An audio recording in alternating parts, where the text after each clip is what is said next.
안녕하세요. 착한 변호사 황은영입니다. 오늘은 16년 동안 억울하게 옥살이를 한 순천 막걸리 사건에 대해서 말씀을 드리겠습니다. 이 사건은 아버지와 딸이 부적절한 관계에 있었다. 그리고 엄마가 이것을 알게 되니까 공모해서 살해했다. 이 사건입니다.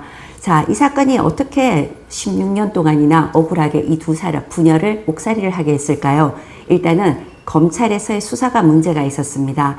딸이 경찰에서 구속을 해서 왔는데 이 딸은 의사표현이라든가 이런 거가 자유롭지 못한 면이 있습니다. 이런 딸을 상대로 검사가 수사를 하면서 사실은 살인사건만 수사를 해도 어떻게 보면 감당하기 어려운 사람한테 별건이라는 성폭력이라는 사건, 더구나 딸이 신고를 했던, 고소를 했던 사건을 가져와서 너 거짓말로 고소했지, 무고야. 이렇게 하면서 좀 겁을 주면서 수사가 이루어지게 됩니다. 이렇게 되면서 살인사건에서 나는 아버지와 공모해서 엄마를 살해했다. 이 자백을 이끌어내는 겁니다. 엄청나게 본인에게 불리한 진술을 하는 것인데 여기에 대해서 객관적인 증거가 사실은 거의 없다시피 한 게 이 사건의 문제점입니다. 그러다 보니까 어떻게 되죠? 검사는 이러한 자백 진술을 근거로 해서 계속 진술을 강요하는 아주 나쁜 증거를 확보하는 이 수사 구조에 들어가 있는 겁니다. 아버지에 대해서도 역시 자백을 받습니다. 어떻게 자백을 받았을까요?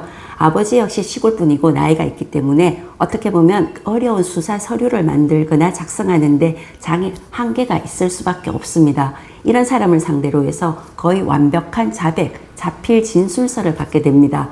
이렇게 보면 굉장히 부자연스럽습니다. 그리고 합리적인 관점에서 본다 그러면 나한테 너무나 살인사건을 자백하는 자백을 이렇게 쉽게 할 수가 있는가 하는 합리적인 의문을 가져야 되는데 역시 딸이 자백하는 진술이 있고 아버지가 자백하는 진술이 있으니까 이 사건이 공범의 자백에 의해서 증거관계가 확보가 되는 겁니다. 객관적으로 이 두 사람의 자백을 받쳐줄 증거가 거의 없는데도 불구하고 검사 앞에서 자백을 했구나. 이것 때문에 대법원까지 갔을 때는 사실 유죄로 확정이 되는 겁니다.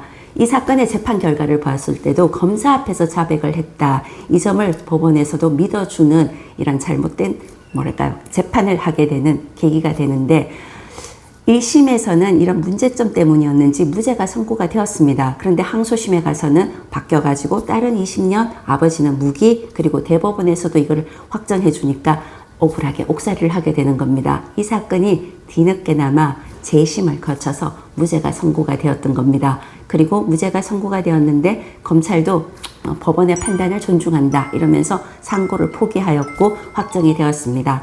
그러면 16년 동안이나 옥살이를 했던 것은 아마 국가에서 배상을 받을 수 있습니다. 이 수사의 문제점은 객관적인 증거 확보가 아니라 어떻게 보면 진술, 그것도 내 의사를 표현하는데 여러 가지 면에서 어려움이 있는 사람들을 상대로 검사가 오히려 강압적인 환경에서 자백을 받아냈다. 이래서 검찰의 문제점이 더 부각이 되는 면이 있는 사건입니다.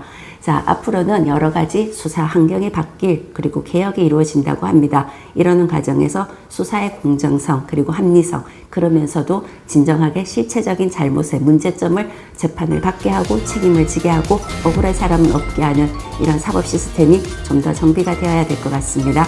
이해하는 데 도움이 되셨나요? 도움이 되셨다면 구독과 좋아요 부탁드립니다. 감사합니다.